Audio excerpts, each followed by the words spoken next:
Welcome to Push Go, a podcast where we highlight the defining moments that impact how we live and work. Today we've got Joe Futterer with us. Joe is a father of four, a curling expert. You're going to learn about curling as well as we talk today. But you'll also hear a couple of key things that Joe's going to emphasize about his life and career over the last few years. The first one being just kind of the importance of relationships and also how we need to grow where we are.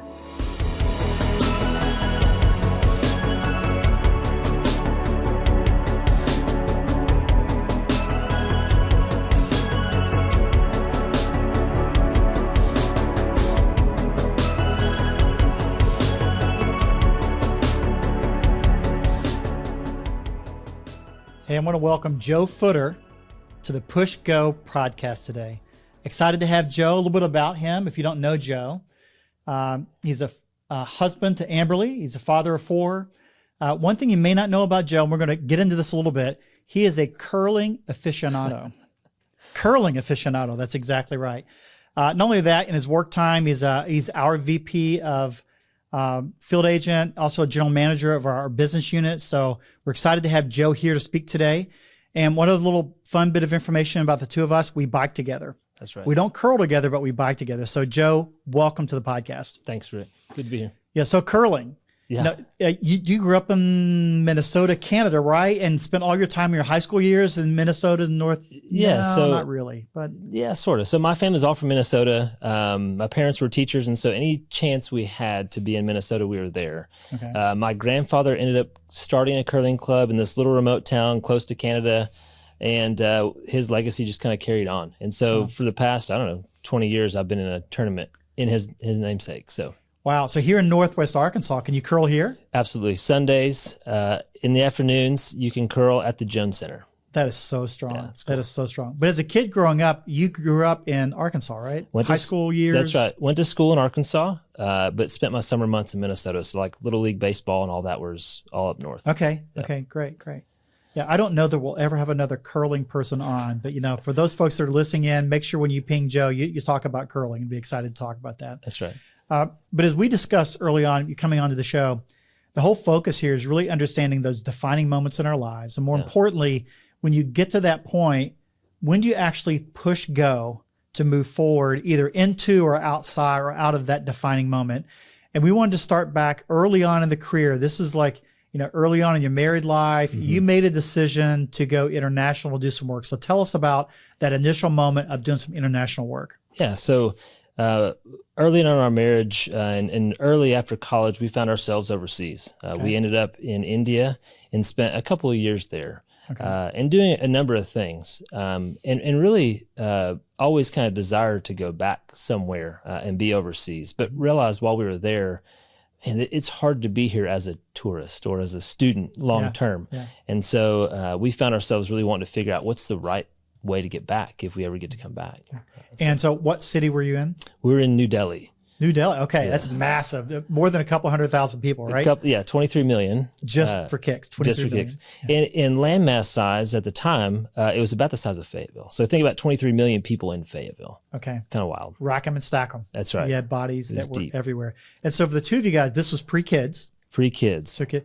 So talk about the two of you making the decision together. How did you make that call for the two of you to leave parents, friends, everyone here to go literally halfway around the world to India? How'd you make that decision? Yeah, there was a long kind of decision in the making for us, and honestly, a pretty faith-filled decision for us. We wanted to go be an impact around the world. Okay. And so for us, there were some requirements with the organization we went with. So there's a couple years of us needing to be married, and then also college degrees and some other things that we had to kind of walk through. Right. But ultimately, it was kind of a background of us going to church and being involved in ministry and mission work that led us to being overseas. So, okay, made that call. So you're at what age now?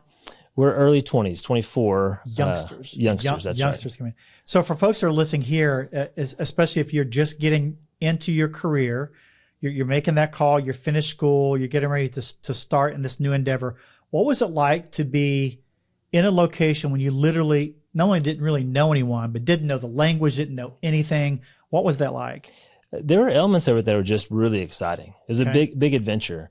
And just to give context, I mean, this is like pre-smartphones, right? This is just a bit past like payphones, but before they're really smartphones. And what so years would this have been then? This would have been like 2009, 2010. And so, you know, we were still doing internet cafes. There was this really cool thing we could do. We could connect our Skype to our cell phone. Crazy. So You're a Skyper. Right. Yeah, exactly. Wow. And so we could get phone calls to our mobile phone that was prepaid. And so we'd know when the U.S. was calling. You know, somebody had it. And there's a whole story there that we could tell at some point. But that's great. Anyway. That's great. But all things come to an end. You think about defining moments. That's so right. You've got that time. You and Amberly are spending time together. And then tell us about the decision to come back to the States, because for many people listening, you understand you get your degree, then you interview, you have this whole process behind interviewing, you interview for a job, but you're coming back from India. It wasn't like there were a job postings in India to say, hey, apply for these jobs coming in. So what was the decision-making like for you and Amberly coming back in and those first 2 or 3 months before, and then how you entered back into the States? Walk us through that. Yeah, there's a lot there. On one hand, you know, we were kind of coming to the end of our visas. And so there's some really practical things, reasons for us to come back to the U.S. We're also expecting our first kid. Okay. And so there's a big element there of trying to get home before she was due. So that she could become a president one day, maybe. You need to be that's born right. U.S. soil. That's right. important. It was important. Okay. Exactly. But then there was also kind of, like I mentioned before, there was this desire to be back overseas potentially. And we realized that business was an avenue that we could take. That was a really practical way to get involved in community, to give back in a community, and have legitimacy wherever we were. I did not have a degree in business. And so I was like, I got to go figure this out somehow. So in the midst of kind of all those things, we decided to come back to the U.S. and kind of get reestablished and figure out what next steps look like. Okay. So you go from being a pretty confident person, the two of you, very independent, driving things, and you're coming back into a world where, as you said, no degree, and I could even argue really had, I won't say no clue, but you really didn't know what you were getting into in the business world. No. So as we talked about defining moments here, speak to us about the decision that you guys had to make, that push-go decision to say, here's the avenue I'm going to pursue. It was business, which is really, really broad. Yes. And so how did you kind of hit that button that said, okay, Amberly, here's where we're going to land, Northwest Arkansas, as opposed to Minnesota, Minneapolis. Tell us about that. Okay. So as we were kind of planning to come back, we had heard about the kind of economic scenario in the United States, but we're really buffered from that. So this is the whole housing crisis thing. That's right. You got to set the moment here. Housing crisis, job crisis. Sort of like today. It's just the same environment. Exactly.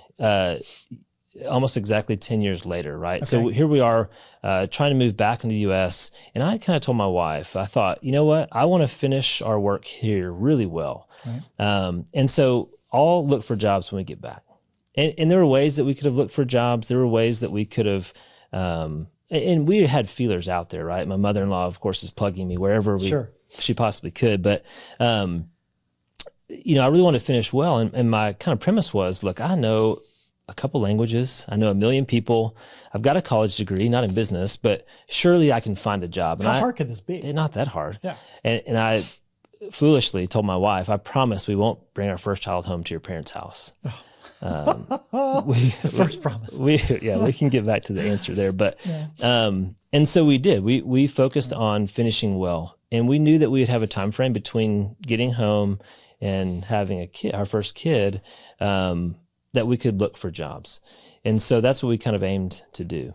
And to your point, you know, I had worked in small business retail in college in couple different places. I worked for a shoe store, so I'd sold shoes and managed a sales floor and a sales team.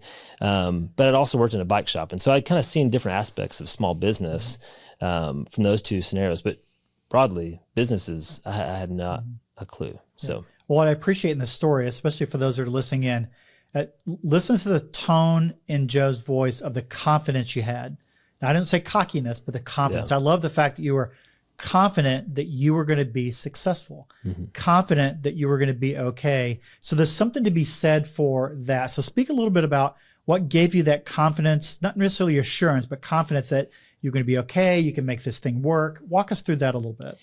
I'll tell you, there were times where I kind of lost that confidence, to be honest. Okay. One of those moments was we had made it home. We were kind of unpacking our things at my in-laws' house and looking for jobs.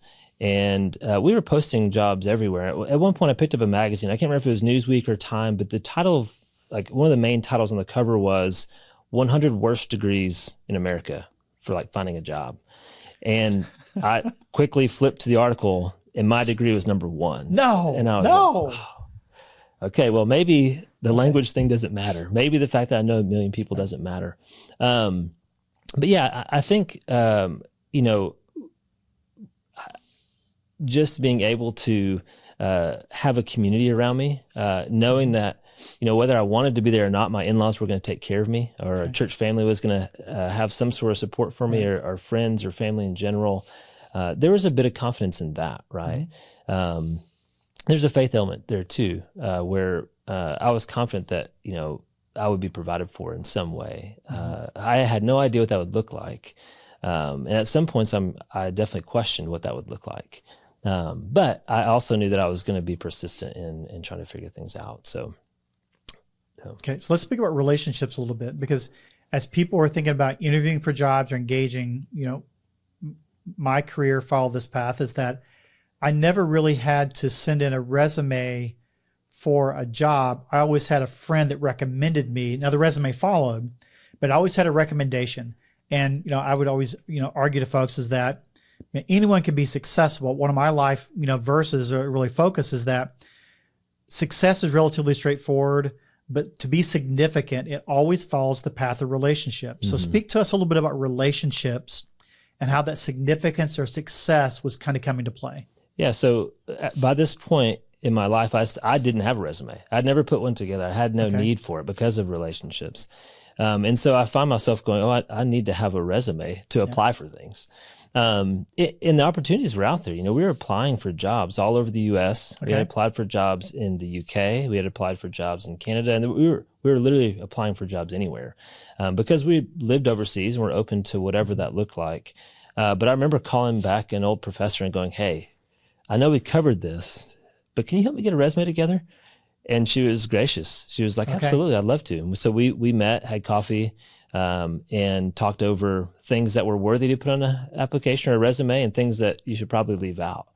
Ironically, at our office the other day, Abby Price came to me with my resume, and I was like, she had it in the archives? Yes. That's so good. Like 11 years old. You know, I was like, I haven't seen that thing in years. That's so good. And I immediately was like, this is not a great resume, but it got me the job. But it worked. It worked out. So let's speak a little bit about that. So when you came back in from India, you ended up working for this little startup called Field Agent. Field Agent. Ultimately. Imagine that. Yeah. But I can pretty much remember the day that this guy just kind of walked in the front door. So kind of for those who are listening, it wasn't like this massive introduction. You had no appointment. Nothing was scheduled. So the confident guy, the confident Joe Futterer shows up, and walk us through what was going on then. Yeah. So a couple things, right? So I had heard at one point, it's way easier to find a job when you have a job. That's so true. And so I was working, laying cove base, laying baseboards in this construction project. And I was also working as a long-term substitute, right? And so I was having to find days that I could get away from those two tasks and go do interviews.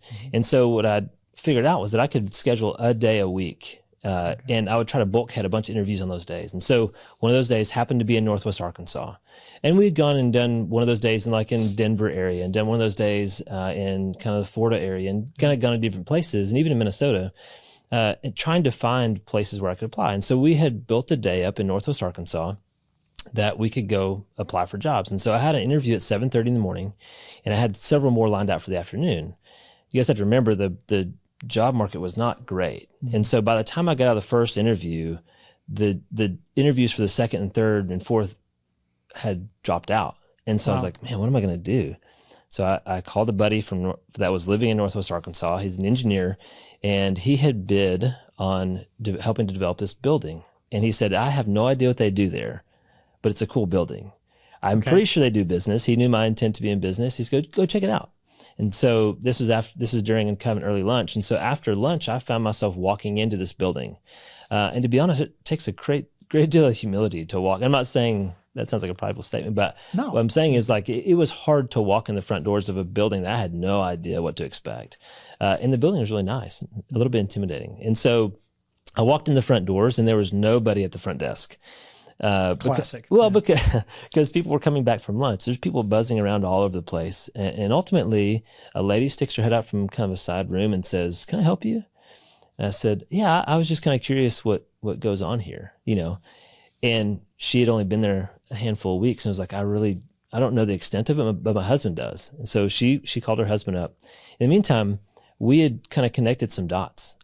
She had asked me, "Hey, did you just move home from India?" And I was like, "Yeah." And I was sure I didn't know her, you know. Mm-hmm. And she said, "Did your wife just have a baby?" And we had just had our baby at that point. Anyway, long story short, she grew up in and around kind of life circles with my wife. And so as a part of me walking in the front doors, I was able to get an interview the following week. So I came back up the following week and had interviews at Field Agent and a couple other businesses there at the office. So relationships matter, even if they Absolutely. were, 6 or 8 degrees of separation. Right. Relationships are important. The crazy thing is when we ultimately moved to Northwest Arkansas, we were going through all kinds of things. And one of those was a photo box. And in the photo box, I pulled out a photo, and it was a photo of me and this lady from like 8th grade. I have no recollection of where that was, when it was, but apparently I did know her. Yeah. I just didn't remember that. Classic moment. So now you're up here, you interviewed, Field Agent said yes. Yes. Great. So you have this career. And so we thought, listen, there's this rock star, Joe Futterer, this amazing career. But you had this moment where you said, maybe I should look and do something else. Let's talk about that defining moment and how you decided to push go to try something else. Yeah, sure. Fast forward a little bit. Yeah. So I'd spent, Field Agent was a young company when I started with them. And most folks around me were kind of evolving and growing in different ways, being asked to do different things. And I was desiring to grow, and I felt like I was kind of hitting some sort of ceiling on what I was able to have visibility to, even just to know. And so there was this moment when I was kind of asking around, hey, how else do I grow? How else do I learn more about business? And in the meantime, I had this friend of mine calling me on a regular basis, wanting me to come help run his logistics and his kind of entire supply chain. And so when it felt like I kind of hit a dead end of things I could learn, I decided to make a decision to go learn this other part of business I'd never experienced, supply chain. Okay. And so I made that move, and I would say kind of naively at this point. So No, let's talk about that. We describe folks that leave Field Agent as alumni. Right. And so for the listeners here, and again, it's all depending upon the relationship you have with your upper management and boss and how it works out. But I always encourage folks is that if you truly believe the relationship that you have with someone that you report to is true, then there should be no fear to say, A, what do the opportunities look like? And B, I'm thinking about doing something else. And they should be willing to come alongside you, as opposed to say, well, since you're interested in going somewhere else, you're out. Right. And so that obviously was not the case. I mean, you had a handful of folks in our office come alongside you to help think through interview. What would it look like? Or sure you want to take that? So kind of talk the listeners now. What does it look like to have a healthy relationship with not only people at work, but also people around you to help you make that kind of decision? Sure. And this was a long kind of time in the making. I think I said naively. I think one thing kind of in retrospect, thinking about it, what I recognized was, we put a lot of pressure on ourselves to figure out, some path or career that you want to take. And I had done just that, but I was driving hard after that thing. How do I learn more about business was the idea. In reality, I didn't recognize that there are seasons in your career where you can just sit and learn in the moment that you're in. There's plenty to learn in your current scenario. And you don't have to be progressing or moving forward to learn something. But to answer your question kind of more directly, there were definitely folks around me. There was a lot of conversations that my wife and I had, of course, right? We, at this point, had a couple of kids. And so it was a big decision for us to kind of move from the stability of this growing organization to this much smaller organization. And part of the influence there was, or the hope there was that I would have more influence on the organization, and hope that I would be able to not only get to learn about something I never learned about before, but also to get to invest in what this could really look like as the organization grew. And so those were a lot of, you asked about mentors or talk about getting kind of some mentorship. I found myself kind of asking mentors of mentors, okay, so what do you think about this thing? You know? And so tapping into the resources of folks around me was a really healthy thing. Let's drop anchor on that a little bit. So for the people that are listening in, they're like, yeah, I'm at work today, like where I am, but I've got an opportunity over here. You could spend the next 6 months debating opportunities, debating. And remember the podcast about push and go. But so what allowed you, or what gave you the confidence to push go, to leave stable, engaging, I would argue fun group. Okay. Yeah, absolutely. A great place to work, but making the decision to push go to go somewhere else is not easy. And there's a lot of people listening. They're in the exact same place. It's not that they're dissatisfied. And we always tell people, never leave a problem, always go to something better. And you were going to something that was going to help you grow, something better. So how did you help? What was the decision maker that helped you push go at that time? It was kind of like the same decision that got me to walk in the front doors at Field Agent. Okay, the first speak time, to that. Right. So at that point, there was a little bit of desperation. Walking in the front doors at Field Agent was, man, I've got a kid in the car who I need to be able to provide for. I'm still living with my in-laws, all these things. But there's also this, no, I really want to pursue this business thing, and I really want to keep growing and learning. And so some of it was just that. And then some of it too is, to the point of influences around you is, I had really great mentors and friends at the office at Field Agent that I was able to kind of confide in. I really want to learn more about this, or I really want to grow in this way. Okay. And so I got good advice in those seasons. So in that season, and you spent how many years away from Field Agent at that time? About 18 months. In dog years, it's like 7-8 years, right? Felt like forever. Forever to leave the mothership. That's right. Mothership.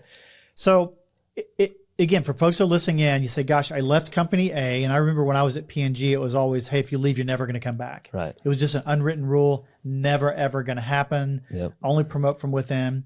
That's not the case in the world that we live in. And again, people are listening and saying, gosh, can I make this happen? So you didn't burn bridges. Right. You kept relationships open. But let's speak to that coming back through the door the second time. What did that look like? And again, it's all about getting that defining moment that said, I'm ready to come back, or I'm ready to pursue something different. How'd you push go at that time? So it was an interesting scenario. To your point, I left graciously and kind of launched out of, hey, you can go help in the same way that we've helped grow you and we're growing our business, go help this other business grow. Is kind of the mentality. And so kind of had relationships and friends that I would do lunch with or would go do certain events or activities with. And so I was coming back from one of those, riding the car with them, and they kind of just stopped and looked at me and said, Joe, do you want a job? And I was taken aback. I didn't even consider or even thought about it. Not that I didn't want to be back at Field Agent, didn't desire to be. I just had never even thought about it as an option or opportunity. And so apparently there was a bit of an opportunity. And so I paused kind of like that. And he said, so you would consider it? And I was like, I had never kind of called you bluff. Right? Yeah. Right? Wow. I didn't know I should consider it, And so over the course of that next week, conversations kind of went on, but honestly, there was a lot of deliberation with me. I didn't have the same sort of environment that I could speak to folks at the office I was in, although we had plenty of conversations about it. So a lot of the conversations with my wife, and I think one evening she stopped me as we were talking about this, and she had been pretty quiet about it, knowing that it was really my day-to-day in terms of how I was going to be spending my hours. And she said, can I say something? I said, please. Yeah. This is like a mic drop moment. I can see this is me after deliberating for weeks on what should we do. Right. And so, she said, Joe, if I know something about you, you're a dreamer. You like to think about things and make them better. You like to, come up with big ideas and try to figure out how to pursue them. And, she goes, for the past 18 months, I haven't seen you dream about anything. That's so good. And so if you want to keep on being somebody you're not, then stay where you are. But if you want to go back to being a dreamer, you should go back to Field Agent. And I thought, decision made. That's absolutely the right advice I needed for that moment. Just in terms of, I thought I was pursuing this longer term vision of things of, we want to be better at business or figure that thing out. At some point along the way, I'd lost kind of the view of what that could look like. Mm-hmm. So, yeah, I mean, we all want to be surrounded by encouragers, right? But there are times that you need someone to tell you the truth. Right. Oh, you're fine. You're great. You're fine. And whether it's the relationship with your wife, as you're talking about Amberly, you've got that friend from high school that just knows you so well. Maybe you do really have that best friend that just gets you. Ask the hard question. And I think as the listeners are listening here, you'd be surprised how refreshing it would be. They're like, oh, you really want to know the truth? Right. But the truth is, you're miserable doing this. You really should go look over here. They're like, oh, I had no idea. So I love the fact that you took that moment and listened to your wife. I tried to listen to mine more than most, but hey, I make that effort. But it's important to find that person. So now we're back at field agent and we're kind of growing along. And that was how long ago? I should know this. That's almost 7 years. 7 years ago. Wow, it's been 7 years. Yeah, and so here you are, big title. You're the vice president, general manager, field agent. That's not the title you came back and received, right? No. In fact, I walked back into the same role I had effectively. No. I did. That's so good. I That's did. so good. Same role. And that's not a bad thing. That's a good thing. Absolutely not. Okay. One of the things, like I said before, that I learned kind of in the transition of all the things was sometimes it's good just to sit and learn where you are. There's so much you can learn in the waiting or even in the monotony. Say it again. Sometimes it's good to sit and learn where you are. That's right. Really good. There's, we get caught up in this chase of the next thing, and a lot of careers kind of put you in that. Here's your timeline of events and titles, and if you do this achievement and that, then you get to do this thing. But what you miss out on that is kind of wading through the monotony. And I try to say this graciously, but in my previous role at field agent, I got to a spot where it felt really monotonous. Like I could do all of it without really having to think about it. And that's what really pushed me to want to learn more. I'm like, oh, I can do this. It's so easy. But in coming back, what I didn't realize and what Mark was so kind to say to me was, Joe, you were always somebody we wanted to do more with, but we really needed you where you were. And you don't always hear that from your leadership. And so it was good to have that perspective to know, oh, they had intended to grow me. They had intended to give me more and more responsibility, but where they needed me at the moment was for me to be where I was my best or where it was most important for the organization. And so part of the learning was just going, okay, this is the best value that I can give right now. And that's the best place for me to be. So yeah, I walked into the same role I had. Okay. We're getting ready to close here in a minute. Let's speak a little bit to relationships. And sure. I'm going to put in the plug for Amberly, and you can put in the plug for Amberly again. Okay. It's like number one person there. Yeah. But again, as folks are listening in and they're trying to make these calls, you can't trust everyone. Right. And you can't just start talking to 20 different people about, what do you think? You need to have a close-knit group. How do you put that into practice in your world? Do you have 2 or 3 people you spend time with? Do you have coffee people you engage with? Sure. Do you have intentional moments? So kind of give a plug for that situation and what that role looks like. And feel free to throw a name out there if you wanted to really plug someone and say, hey, sure, this has been a great mentor and encourager for me. Yeah, absolutely. I think you spend your days surrounded by all kinds of people, right?